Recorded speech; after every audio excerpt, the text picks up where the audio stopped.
देखते हो जादुई करिश्मा।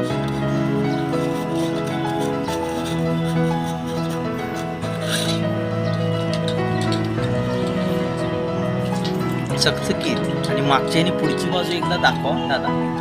हा म्हणजे फळक लक्षात घ्या, मागची बाजू पुढची। या ठिकाणी